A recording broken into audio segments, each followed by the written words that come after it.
mugwumps, they're everywhere. They're speaking out. Board meetings, city hall, town square, courthouse, state house, even the White House.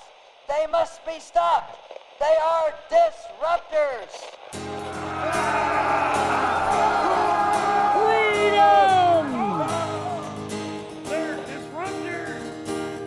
Welcome everyone to Mugwump Media, and welcome to the return of spring here at Disruptor Central. Now, my name is Juanita Bryant, and to my right on the soundboard microphone is my husband and co-disruptor, Kevin.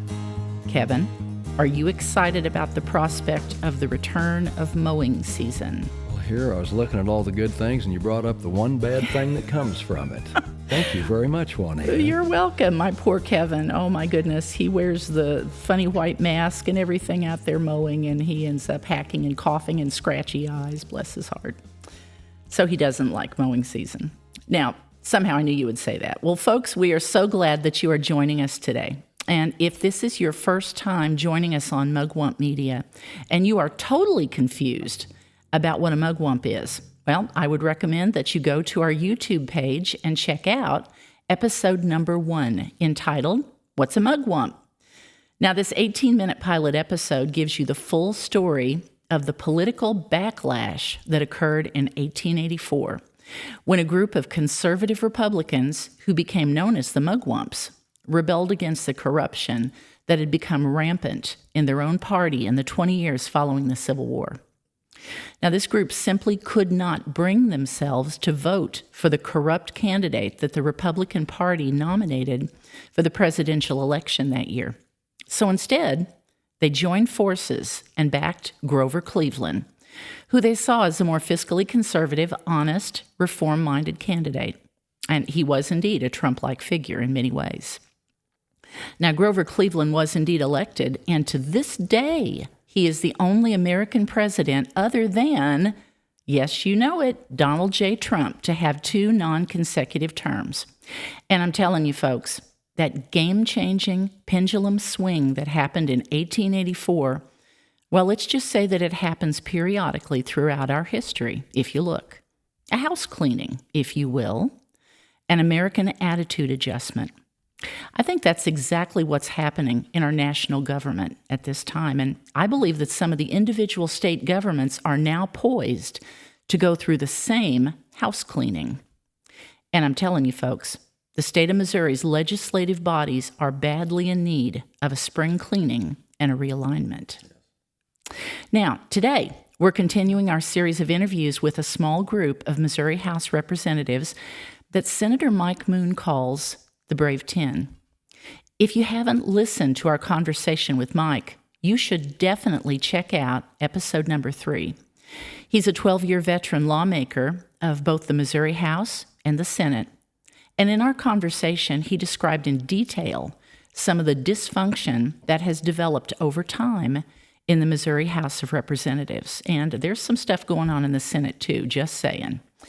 In the interview, Mike gives his perspective on the very moderate Republican who was pre-selected and installed as the new House Speaker on January 8th, 2025. And keep in mind, folks, this man voted 33% of the time with the Democrats in 2023, and he was one of 3 Republicans in the House who voted against the SAFE Act, which protected Missouri minors from transgender surgeries. Mike also tells about the 10 brave representatives who, like the Mugwumps in 1884, refused to vote for the chosen candidate of the state Republican Party. They voted instead for the conservative candidate that was the choice of their constituents. Novel idea, right, Kevin? It's a good idea. Once again, history repeats itself. Now, our conversation today, Kevin and I are so looking forward to this. This is one of those brave folks, Representative Bryant Wolfin. Welcome, Bryant. Yes, welcome, Brian. Hello, guys. Thank you for having me. I'm also share the sentiment of being very excited as well. And I always appreciate the introduction, especially going into what Mike Moon says. I mean, he's yes. a big idol of mine, and I don't idol hardly anybody. So the fact that I hold that title for him, I think says holds some weight, and you just give me chills when you say that every time. So I appreciate it, and I look forward to the conversation. You bet. You bet. So glad to have you. Now, I'm going to give you a little bit of information about Bryant. He is a remarkable young man. As a matter of fact, Kevin and I have been in business over 40 years. You know, you sound a little bit like us. You sound like a go-getter. Sounds like you don't let let's just say that the grass doesn't grow around your feet. You just keep moving. Now, Bryant, go ahead. Go ahead, Bryant. Well, yeah, I was going to say 100%. You know, it's sometimes to my detriment, but you know, my wife and I, we started our business at 24, so we know what it takes to you know, kind of build the or to have the boots on the ground and what it takes to work. You know, 8 days a week. Yes. So. Yes. You know, when Kevin and I started, we were 25. So wow, you beat us. You beat us. Yes, I will keep that over your heads forever now. Well, okay. There you go. There you go. We did have a detour. We went out west, and I worked in the mines. That was how we got our start. We went out and made enough money to come back home and start. Oh, man. Crazy stories. Yeah. Crazy But that's stories. us, but we want to hear about you. Absolutely. Yeah. All right. Well, Bryant is a Republican. He proudly represents Perry and St. Genevieve counties, District 145, in the Missouri House of Representatives. And he's a graduate of Mineral Area College, where he earned an associate degree in business management in 2011. And he and his wife, Megan, own BMW Convenience, LLC, a successful small business that they have owned and operated since 2016. And Bryant, of course, serves as the president and CEO. And I'm going to ask you about that business in a minute. Now, he balances business, public service, and civic engagement. And Bryant is deeply rooted in his community. He and his family attend Chestnut Ridge Baptist Church. He serves on the board of local public access television and is also a former alderman. You're so young for that, too. I'm amazing. I'm just amazed at it. Bryant strongly advocates for fiscally responsible policies and smaller government. Dedicated to nurturing and inspiring the next generation, he also devotes time to coaching youth sports. Bryant is happily married to his wife, Megan, and together they have 3 children, Lennox, Lincoln, and Letty. Bryant was elected to his first 2-year term in November 2024. You're a first term person, Bryant. You're like I said, you're a go-getter. What is this business that you've got? Yeah, so BMW Convenience, the BMW stands for Bryant and Megan Wolfin. Obviously, everybody thinks it's Bavaria Motor Works, but I did. Yeah, so that was a total play on words that I thought I was being clever back when I was 24 years old, coming up with the name. However, as of 9 years later, I guess really 10 years later at this point, I kind of regret that decision, but that's okay. You know, now it's stuck with it. And yeah, so BMW Convenience, we're a convenience store, small chain. Yes. We own 2 right now. At one point we did have 3, but that third one we just leased, and that store got bought out. So we got 1 store in Fredericktown, Missouri, so in Madison County, which is kind of like our flagship. It's a big store, it's beautiful, and it's high volume. And then we got another store in St. Genevieve County, which is much smaller, slower volume, but it's kind of like a treasure in the middle of town in St. Mary that doesn't have a whole lot. So yeah, as you had stated, you know, we opened up in 2016 and have been doing pretty good ever since. Well, very good. That's amazing. Yes. That's awesome. Yes. I just had to ask. You're right. I thought it was like a car, something to do with with cars. So I'm glad. It gets everybody. That's for sure. Still to this day, I have people calling me from Google thinking we are some sort of BMW mechanic shop, essentially. Oh, that is too funny. That's too funny. Very good. All right. Well, I have a couple of questions I'm going to start us with here.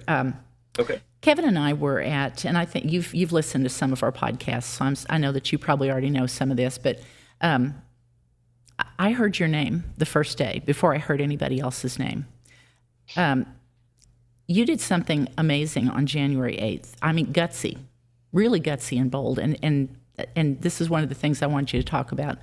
You know that Kevin and I were there at the Capitol on January 8th, and The Capitol Police were there. We walked in. I was amazed, all the people that were there with signs for Justin Sparks. And it was kind of crazy. I didn't know what to expect, but there were a lot of people there. And they all got shuffled down into a couple of rooms in the basement by the Capitol Police. Now, there was a little corps of us, mostly from Christian County, that had decided ahead of time that we were going to pray for you all, cover you all in prayer, and for the vote. And we didn't know who was going to vote for Justin or how many, but that wasn't the point. God did. And we wanted to cover you all. Anybody who stepped forward, who God led forward, and I do believe that God led you all forward, we wanted to make sure you were covered in prayer.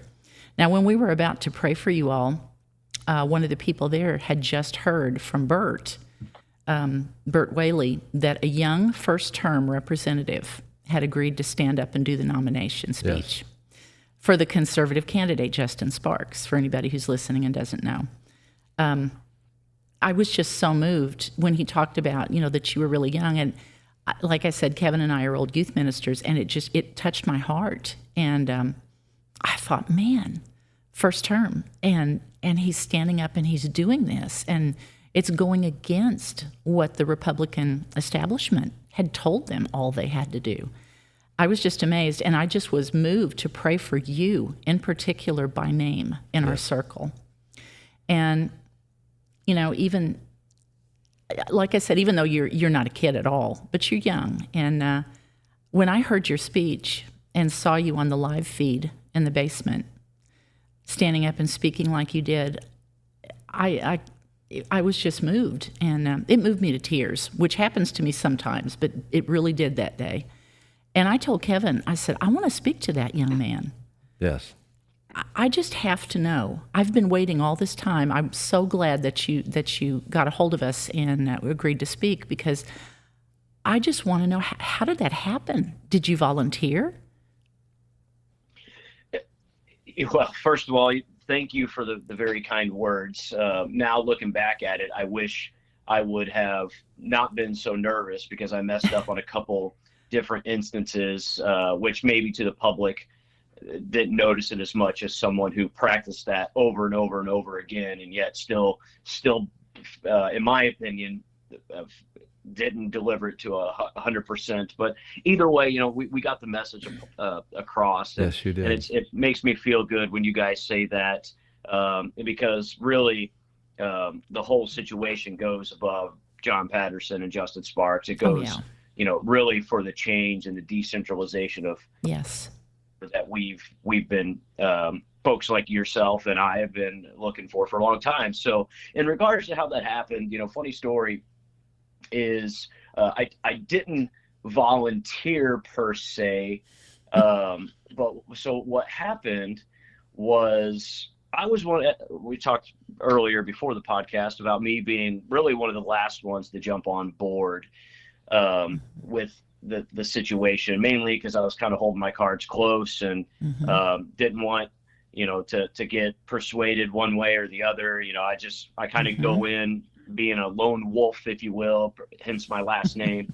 And so I was having conversations with Justin. I was like, hey man, I'm still up in the air, but this is where I think you should, this is what I think we need to be doing. And, he was very well, he received it all with great, intentions. And, he would go on his Facebook Lives and would even say, some of the stuff that had in our conversation. So right then I knew he was listening and genuine in his campaign. So because of that, I think I seen the message kind of resonate with the people and where I thought the message itself needed to be going on the day of the speaker's election. And so he and I had talked one night, I can't remember what it was. And I just told him, I was like, hey, I really think the speech, obviously we all had an assumption who it was going to be. And I was like, I really think the speech should go this way. I said, as much as I love you already, it's more than just about Justin Sparks. It's more about the movement, and he even says that too, right? So I believe he said that in your podcast with him. Yes. And he said that before the election. And he's like, I totally agree. You're totally right. And so we got off the phone, and of course, my blood was pumping. And I think that was the night that I officially told him that I was going to, I was going to vote for him. And so I got to my computer and I just started kind of hashing away on the keyboard, and, spent a couple hours writing that. And it was after midnight, and I kind of sent him a voice memo and read it to him, of course. And he almost immediately texted me back, which was unexpected because, like I said, it was like midnight or 1 o'clock in the morning. And he's like, "You got to give that speech." Yes. He said, "That's perfect." Yes. Gave me chills, this and that. And I'm like, oh, well, that's not where I was expecting to go with that. I was just trying to give an example. And lo and behold, that's what stuck. And next thing you know, I guess I was the one who was going to be giving the speech. So, but, I do have a particular set of skills. I am very outgoing. My voice is very deep, which usually helps, well, it's pretty deep. Great radio voice, also great radio face, as the saying goes. So it's not me, at all. when he asked me officially, because I kind of thought at first, I was like, is he joking or is he serious or something along those lines? And as we got a little bit closer, I asked him, I was like, hey, like, were you being serious about me giving that? And he's like, yeah. And I was like, well, I don't want to step on anybody's toes. If anyone else was going to give the nomination, like, here I am, the last one jumping on board, a freshman of all people. None of our colleagues, they may not know who the heck I am. They're not going to listen to me, this and that. But he was adamant on me giving that speech. And so I practiced, and really a couple days beforehand. And, there it was. Of course, I was nervous as can be. You can go back and hands shaking. And, yes. It's funny is I really didn't care about what the retribution would be or the recourse that was behind it. I just wanted to make sure that I gave the best message that I possibly could, give the best speech that I possibly could to continue to push this movement that he started forward, and maybe turn some of our colleagues. I don't think I was successful in that on the colleague side of things, but I think the people seen that, and it was really icing on top of the cake when the three speeches that were given that day were so drastically different in their own terms. And I think, mine kind of hit the nail on the head, I guess you could say. So it turned out pretty good. I think there was definitely some intervention that was looking over us that day, and I think might have came from your prayers. Oh, absolutely. Well, like I said, you should have been in those rooms. That's what I've been telling everybody. There were, at certain places, there were boos and hisses, but not at yours. They were not impressed with Patterson's speech, I'll just tell you that. But no, everyone just loved it. Matter of fact, I think you had a standing ovation. Everybody was clapping, and there I was just boo-hooing because it was so beautiful. Yes. It was anointed. I think that God was in it, and I think He's in the whole thing. And I think that it was meant to be for you to get up there and do that, and it was great. It all started with Justin. So, a lot of people have given me a lot of credit. I'm like, look, it's not me. Justin did the hardest part. And, ran the race, took all the flack from the colleagues, and knew what he was doing, and yet did it anyways. And so if anyone deserves the credit and the praise, which I know he's gotten a ton of it, but it's Justin. I was just so happened to be the benefactor of circumstances, special circumstances, and I'm absolutely honored that I got to do that. And but it doesn't stop there. We keep on going. That's right. This absolutely. is a long-term thing. Yes, well, it Bryant, is. this is similar to a conversation we had with Brett here on the last podcast that we put out. Yes, a young man. He is 16 years old, and what you're saying is the same things he's saying. This younger generation, your generation and the generation of your children, and going on back to those that are in high school now, this generation, they're very unique and they're very special. And what you're saying about stepping up and speaking, you're not trying to take credit for it, but you stood up because you knew what needed said. Yeah. You knew it was the right thing to do, and those around you, the older generation recognizes that authority you have, because what you speak, you're speaking for the people.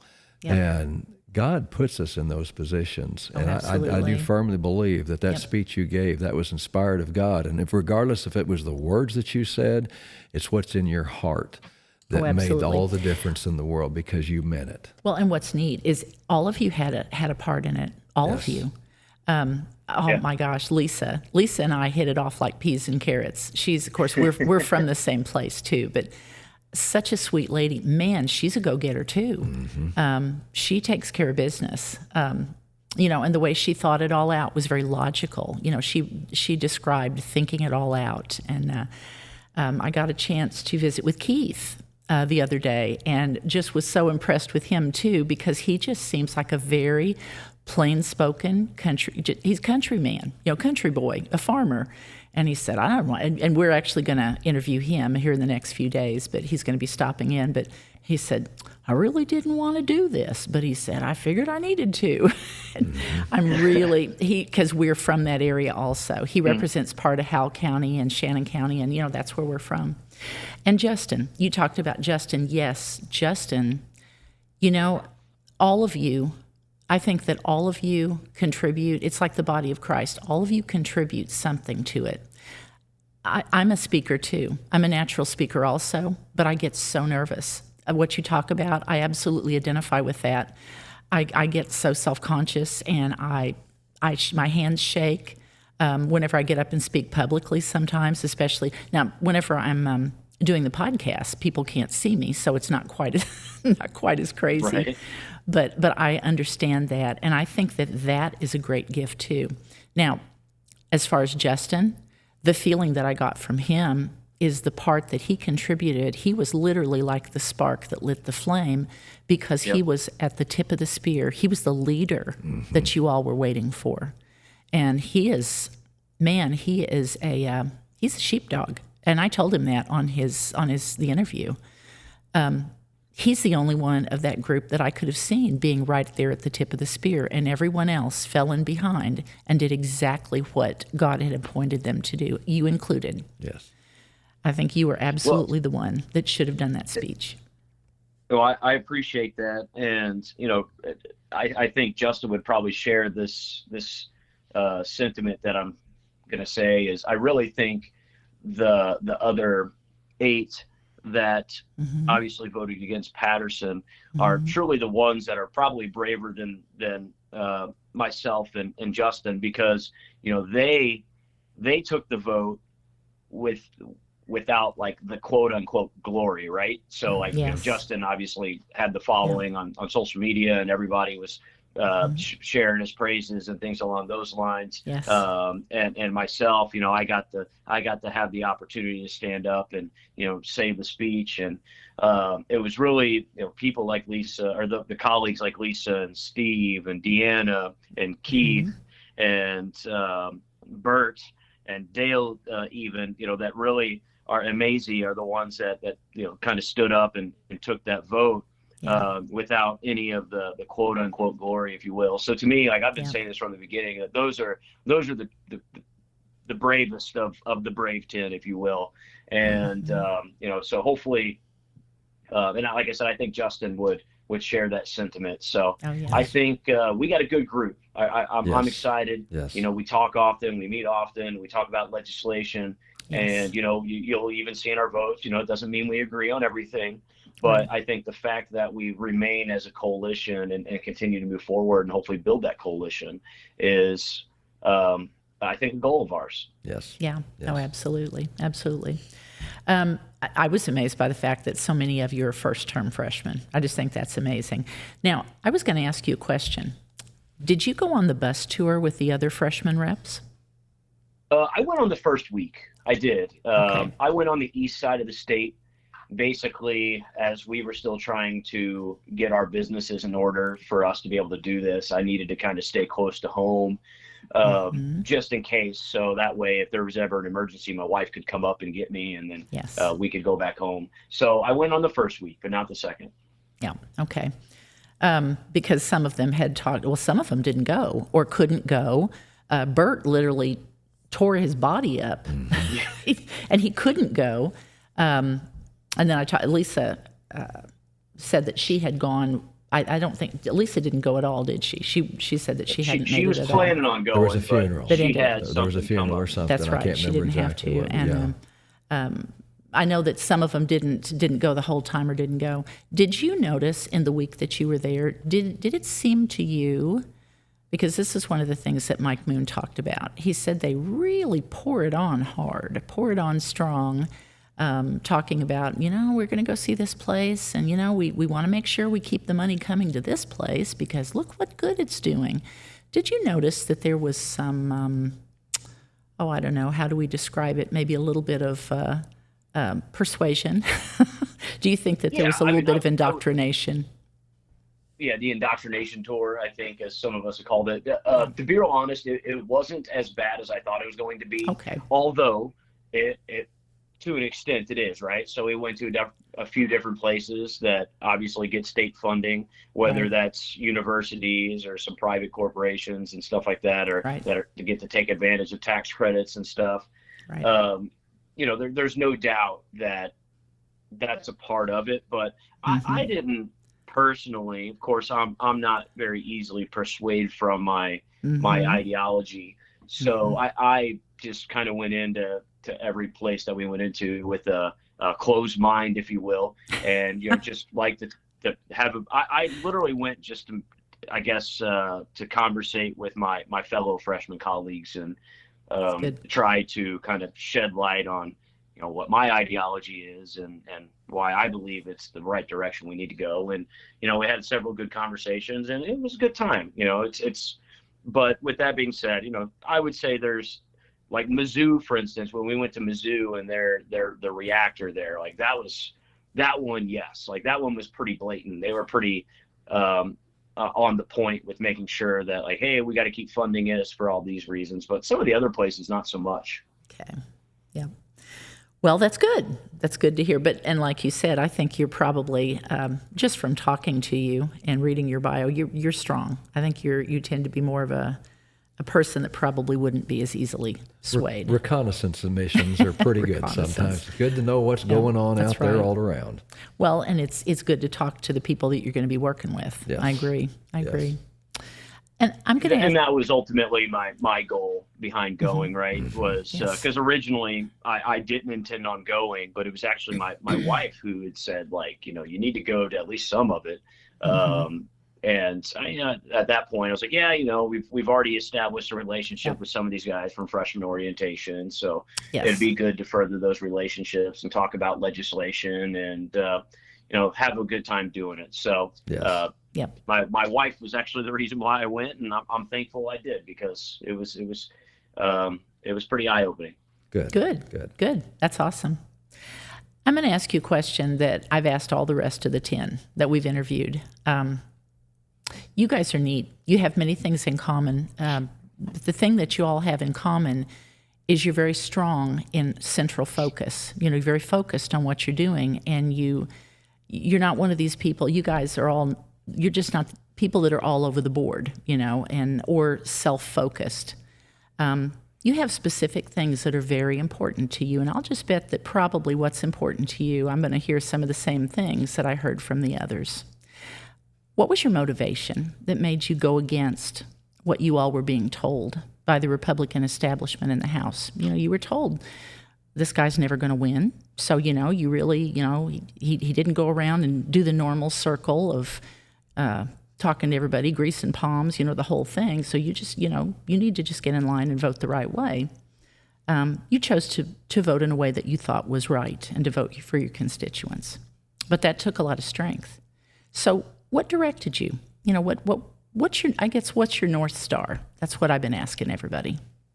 Yeah, I mean that's a great question. I love how you word that with the what's your North Star. That's a pretty unique way of asking that, but I love it. So yeah, my motivation, like when I ran my campaign to come here, there was two main things that I wanted to do, and that was be a champion for liberty and be an advocate for change. And what I mean by that is I always told people, like, look, Jefferson City was broken.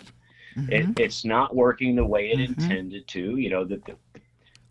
It's supposed to derive its power from the people, but yet that's just not the case. That's not what happens. Our state representatives don't get to work for their people. They don't get to work for their constituents. That's right. There's a perceived visual that we do. However, unless you are in favor with the right people, then you're not. And we could go into that later on. I can give you a perfect example of why that is the case. So like basically you get to work for your people if you brown nose, I guess, if you can. And so dissension is obviously not welcomed.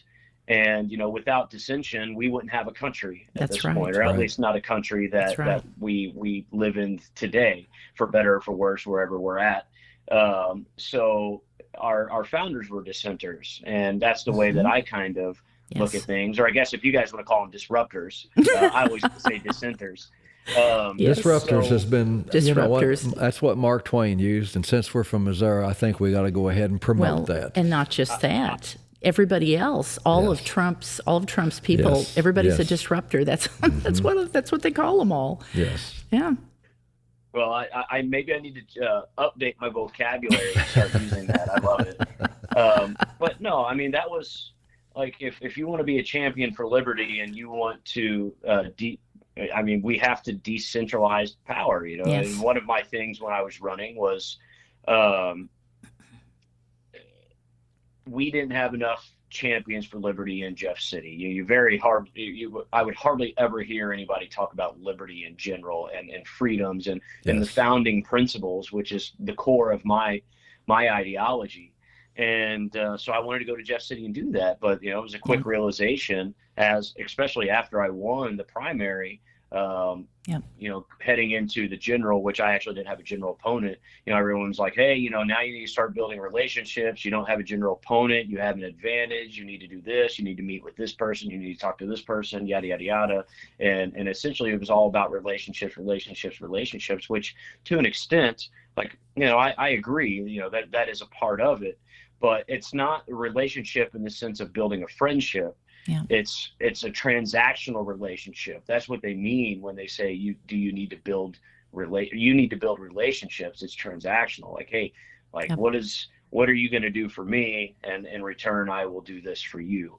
And unfortunately, that's obviously called playing the political game. And I didn't come to Jeff City to do that. No. No. Yeah, I mean, that was kind of my motivation. I mean, if you want to get into the deeper roots of it, right? I mean, I want this country and this state to be a bastion for freedom again for my children. That's and for the next generation. Amen. And we will not see that regardless of what administration is in order. It doesn't matter if it's Republicans, it doesn't matter if it's Democrats, or even a third party, if you will, unless we have a structural change in not only the federal level, but at the state level. We're just not going to see a true change. We're not going to see that difference. We're not going to go back to the founding principles that our founders preached upon. And of course, I don't know if society wants that or not, but I know I do. And I will be that voice, even if I'm the only one, which thankfully in Missouri I'm not, but there's still a very few, very small minority. So that was my North Star, if you will. Yes. Yeah. You were going to give an example. You said there was a very good example of it that you wanted to give. Go ahead. Whatever you'd like to share. Yes. No, I appreciate that. There's one thing about me you'll find is I'm very open. Whether you agree with me or you don't agree with me, you're always going to get what I believe and what I think is the truth. Yeah. And so with this instance, it was a personal example. So what was saying was, you have a perceived visual that you can work for your constituents. Well, we have a very distinct issue that we're having going on in St. Genevieve County, which is one of the big reasons why my commissioners pushed so hard to get me in there, because I'm very familiar with the situation. And basically what happened is when the Wayfair tax passed, which is the online sales tax back in 21, there was a local sales tax exemption for specific corporations that got implemented as well. Yep. Oh, yeah. And so the reasoning behind that was because they were trying to make this tax, which by the way was a big omnibus taxation bill that was passed at the end of session, and you guys all know how that works. Oh, yeah. So Yep. what happened was the mindset was, we are going to allow the counties to try to implement an online sales tax, which means they have to go to the voters and try to pass an online sales tax. Maybe it's successful, maybe it's not. But what was for sure going to happen is the specific corporations in the energy sector and in mining, more specifically in my district or in my counties, they got this local sales tax exemption. Yep. And so basically what the government did is they swept the rug out from underneath a lot of these counties on the revenue side of things, with no guarantee that they're going to get that revenue back. Yep. And it's one thing if you're discussing that for everyday normal citizens, but unfortunately these were corporations. Like literally the biggest cement plant in the entire world sits in my county, $1 billion company. They got millions of dollars of exemptions. Mississippi Lime Company, they are a massive company, and I think the largest limestone distributor in the world. And they also got sales tax exemptions and things along those lines. So anyways, sorry, I'm going long here. Oh, no, you're fine. I filed a bill that would reverse this sales tax exemption, but only on the local level. It would keep the state exemption, and it would just re-implement the local level sales tax for these corporations. Because what happened in St. Genevieve is we have failed to pass an online sales tax, which don't tell my commissioners I said this, but for me, I'm fine with that because I hate taxes. But what no one knew was on the back end of it is that they were going to be losing literally $1.5 million of revenue every single year from this bill, because no one knew it was in the bill, because it was a big omnibus bill that nobody read. Yep. Right. So, so this was an unintended consequence. My bill would reverse this. Filed this, and so getting back to the main point of of having the perception that you work for the people. Well, out of all of the reps that voted against Speaker Patterson, there was only 3 reps that got bills referred to committee so far. Maisie got one, which was her anti-red flag law that she filed the same bill as Bill Hardwick, so they kind of got theirs referred together.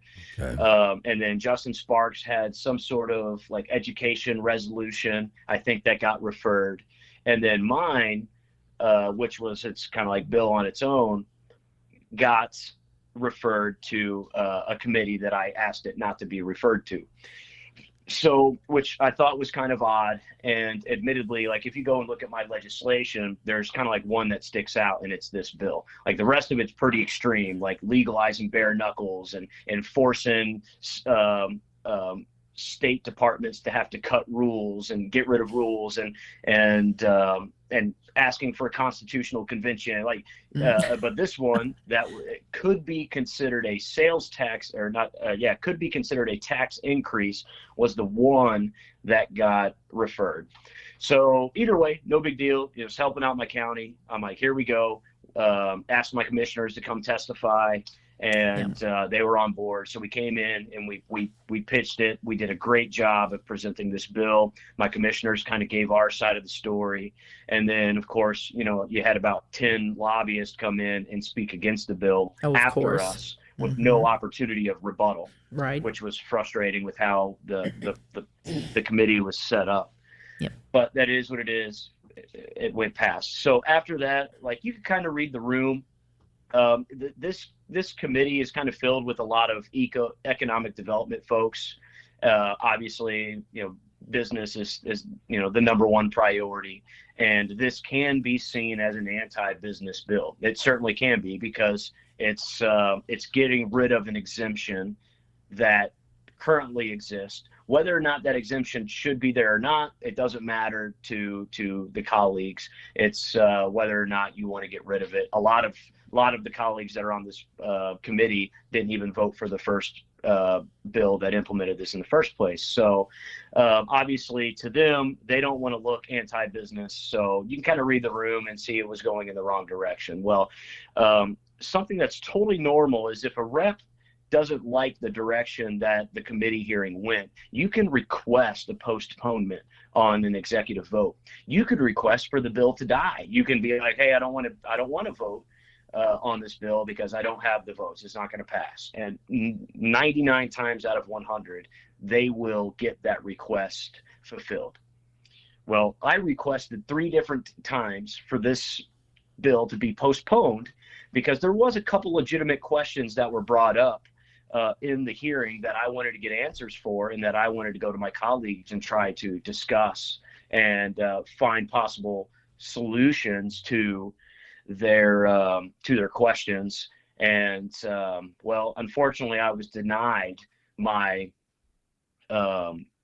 request to kick the can down the road to postpone that vote.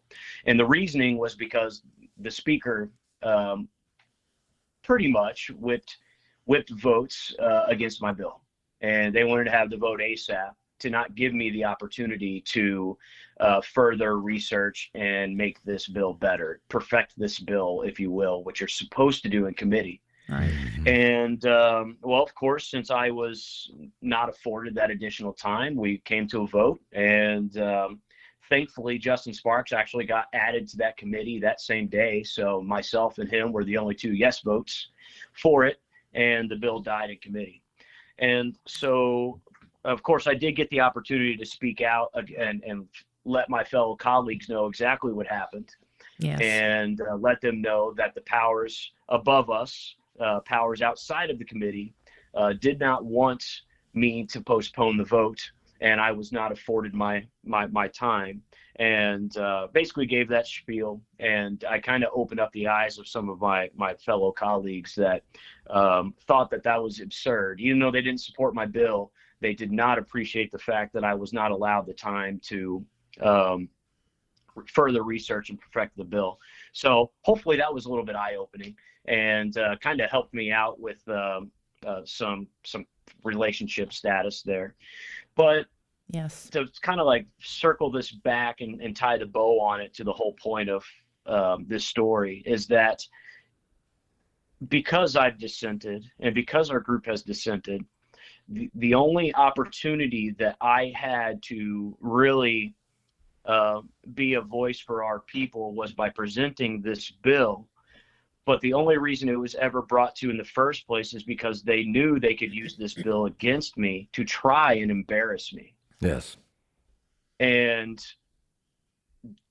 that's what I mean by perception of working for your people. Mm-hmm. The rest of the group has not had their bills referred. And I won't tell, I have some of their stories, which I won't tell, but I know that their bills have been tried to be used above their heads. And thankfully, they will not cave in, or they have not caved in, which means our group is strong. Yes. And unfortunately, that's the reality of Jefferson City, and why it's broken. Like I said earlier, is that the speaker has so much power. Yes. That if you dissent in any form or fashion, and you don't have the political investment to retaliate, essentially, well, then you're a sitting duck at that point. Yes. And most people go there with the intention and the want to pass legislation. That is their number one goal. Yes. And if that is your number one goal, there's only one person you get to go through to achieve that goal, and that's the speaker. Mm-hmm. If not, well, then you're not getting your legislation passed. Thankfully for me, and I think a lot of the other group, that's not necessarily the only reason why we went there. Yes. And so if we have other ways that we can be effective, and it may not necessarily be by passing legislation.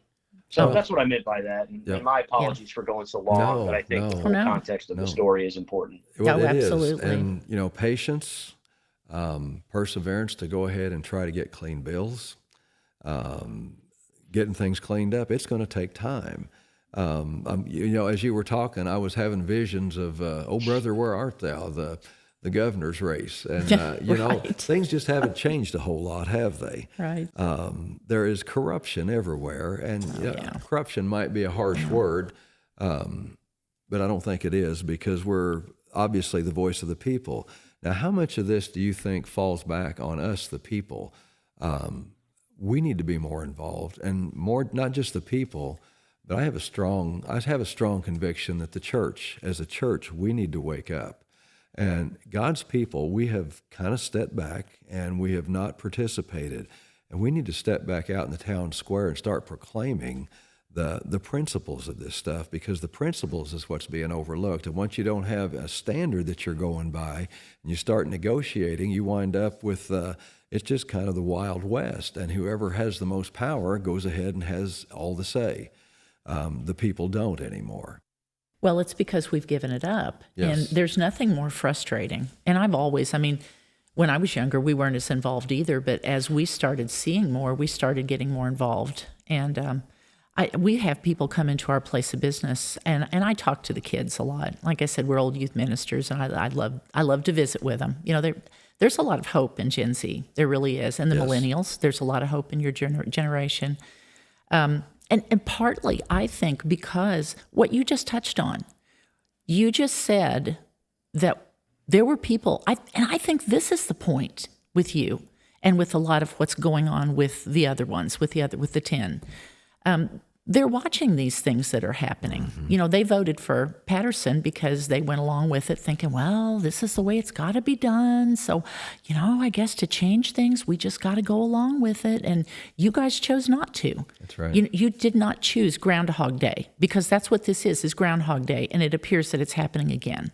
And I'll talk to you about that in a minute. But I think what you said, I think there's a lot of truth in that. You said, hopefully, as my other fellow Republicans who didn't necessarily vote like I did watched, and they saw what was going on. And you said maybe I gained a little, you know, understanding from some of them. Maybe that will start to bring them around. And I think that that's kind of what's going on across the country, you know, locally and states. And I think that that's why the election went the way that it did. And people, now they got involved for the election. They're just going to have to get involved in everything. That's one of the reasons we started the podcast, is to let them know, hey, you think everything's great because Trump is in? Well, guess what? If you don't do something, if you don't start paying attention, our state's going to go blue, because it's heading that way. And we have to get involved. We have a lot of people that'll come in and we talk to them just one-on-one. And I've had people come in and say, well, I don't vote. You know, I don't vote because there's no, you know, it's all crooked. It's all crooked. I don't vote. And I'll stand up every now and then and say, there was a great sacrifice in many wars by people, by men and women that stood up and died for the right for you to vote. And, you know, how dare we sit there and just blithely let things slide away and allow, you know, America to go into oblivion. That's not the way it needs to be. We need to stand up and vote and we need to stand up and speak. And I think that sometimes it's, you know, it takes these slap in the face, you know, a dash of cold water to wake us up. And maybe that's what it's going to take. Maybe that's what this is all about. With freedom comes responsibility. Yes. And we need to step up and take responsibility. Yeah. And I've been saying that for a long time. I mean, look, this isn't as simple as red versus blue. Oh, gosh, if you go back and you know, I've given a couple presentations on, if you go back over the last 125 years, so if you just want to start at the top in 1900, and you could just kind of gradually look at, if you just, give this visual of being on this time, or this plot of left versus right, and you just want to start in the middle in the 1900s, which you can go further back if you wanted, but we'll just start 1900s. Every time we get a progressive president, sometimes not always Democrat, we go like very far left. And then, we'll see an anomaly, and we'll get a really good Republican president, even sometimes a Democrat president every once in a while that'll kind of lead us back towards the center or back towards the right, just a tiny bit. But then every single time we get a progressive president or progressive administration, it just jumps us so far over to the left, and we just don't make those adjustments heavy enough. And that goes all the way into today's era.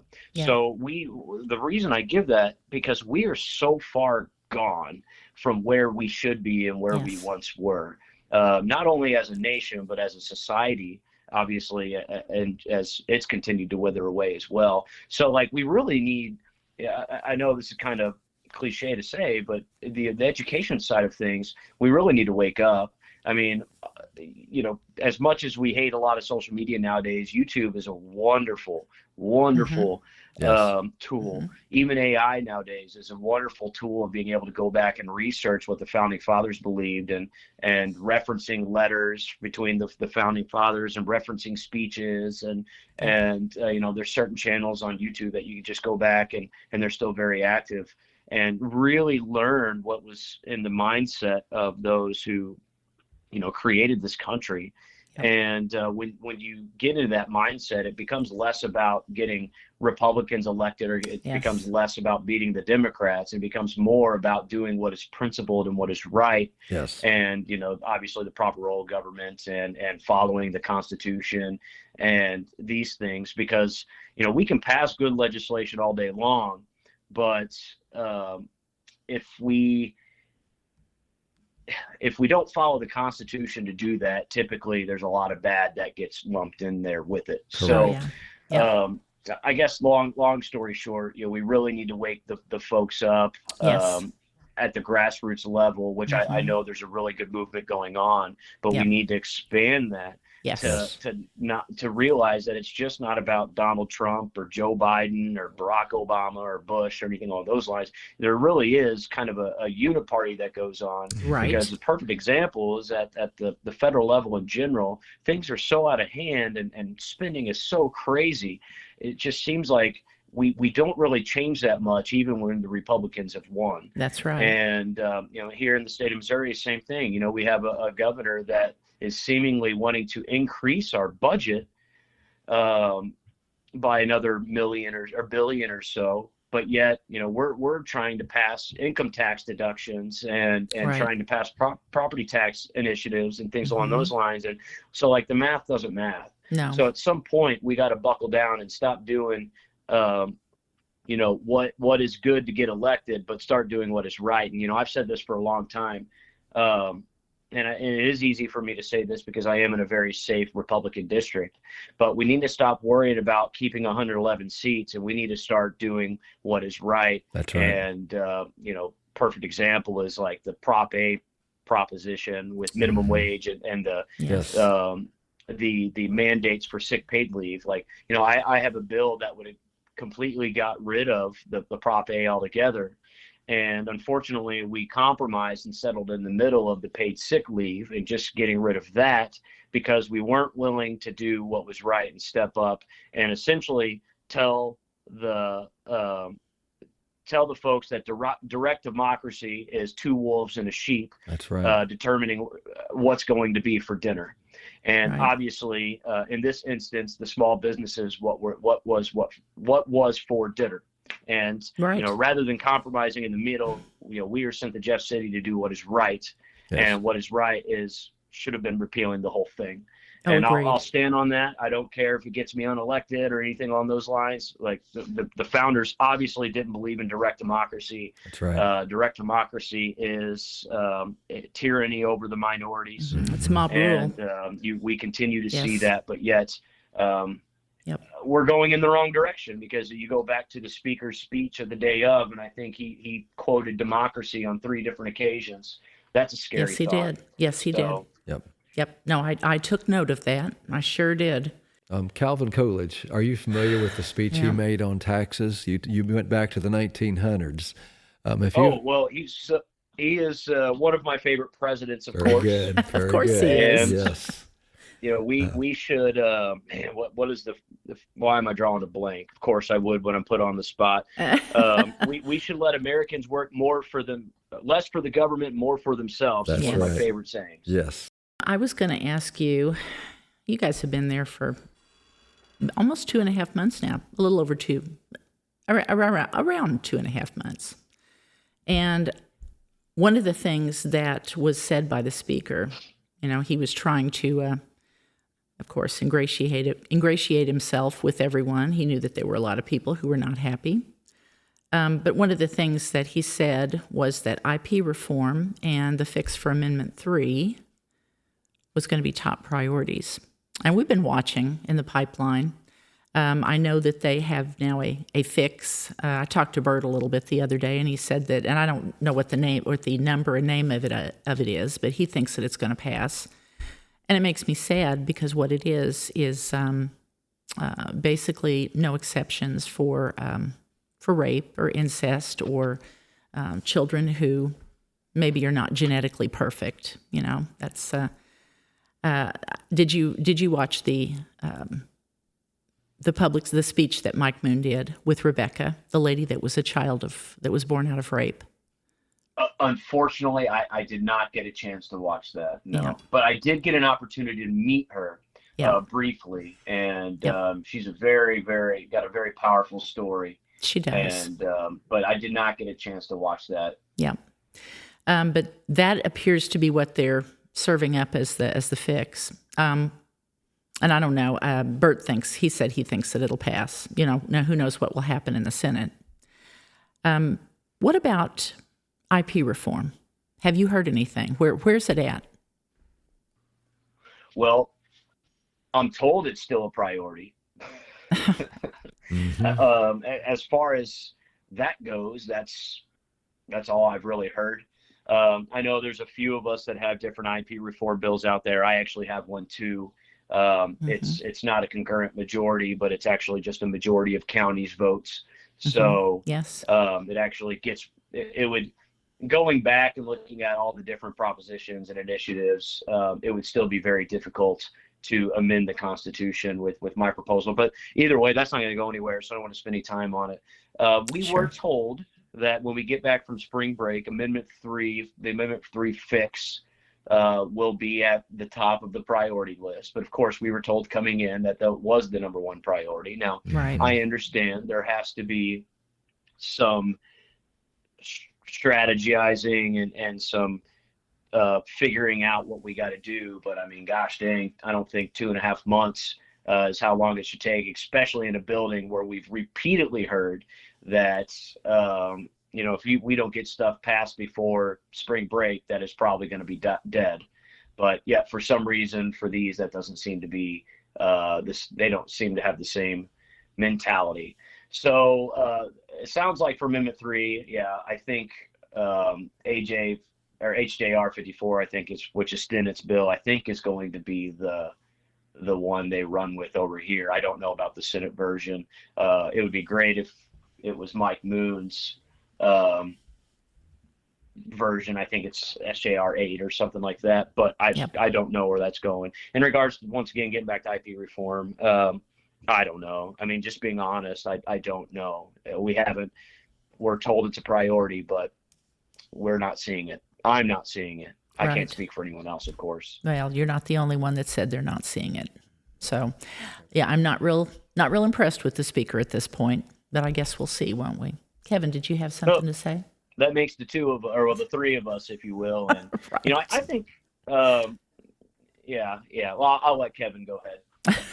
Well, I don't have anything new to add to that other than, let's just say I'm highly suspicious. Oh, yeah. We've had this same song and dance so many times. 8 and years. It's time. It's time. And it's not that hard to figure out. I think there's been enough discussions and everybody knows what the right thing is to do. Yeah. It's just a matter of getting the support and getting it on the floor so it could be voted on and it could be cared for. Those people have spoken. And, I think most of our representatives would more than likely agree. I seriously doubt there's a majority of representatives that wouldn't be for caring for that IP reform. I think we've got a minority that is monopolizing this, and I guess we'll see how things walk out. Well, I think we have very few people that are actually monopolizing, but what they've managed to do is to cast a spell over everybody else. If people would have stood up and actually voted for a conservative, we wouldn't be having this issue. It's Groundhog Day. They're doing the same thing over and over and over and believing and expecting to have a different result. That's insanity. I truly believe if Justin would have been the speaker, it would have been the first, some of the first things we would have done. Yeah, and absolutely. There's no one who can tell me otherwise. And I'm pretty confident that I would. Of course, they may not have thought about this, but if some of the colleagues would spend the time to think about that, I guarantee they would be under the same situation, so same mind of thought process, I guess, if you will. And just kind of looking at the calendar, for sure, there's still nothing on the calendar. Yeah. So either it's for IP reform, it's still got to get through committees before it comes to the calendar, I guess, at this point. Well, and I'm just going to say, anybody who's listening, I gave out the information on Lisa's podcast. Go to the House website, give them a call, either Speaker Patterson or the gentleman, Riley. What's his name? Alex Riley. The two of them. They need to have either an email waiting in their inbox or they need to have a phone call saying, you said that these two things were a priority, and we don't see that it's a priority. We're already past spring break. We're watching. We need this done. And, that's what we need to do. We need to hold their little feet to the fire. We truly do. Yeah. Well, very well said. Well, folks, thanks for joining in on our conversation with Representative Bryant Wolfin. It's so encouraging to see young, conservative, constitutional leaders coming onto the scene, stepping up and taking their place as leaders and future leaders in our communities, in our state, and even in our nation. So many of Trump's cabinet are young people. Talking to young, dynamic leaders like Bryant and Brett Roussel, who we interviewed a couple of weeks ago, really convinces me that no matter how backwards and crazy things look in our state and in our nation right now, we can believe and be assured that God is at work. He's answering prayers. And it makes me feel a whole lot better about the future that God's preparing for us and moving us into when I see him working through these young ones.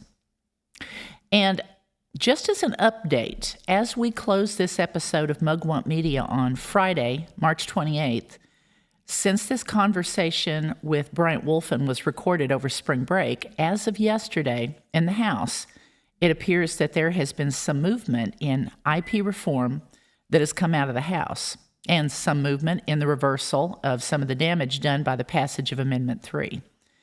Now, this movement is just in the House at this point, and it would still have to be passed by the Senate and be signed by the governor, and we don't know all the details. But I will say this, it appears that they may be using the strategy of moving forward carefully, a piece at a time, to make changes. And we'll update you with more information as accurate information becomes available. Thanks for joining us again today, folks, and we hope that you all are having a great day wherever you're at. We'll be back again soon, bringing you more news, more conversation, and hopefully more encouragement to keep you informed, inspired, and always independent. God bless.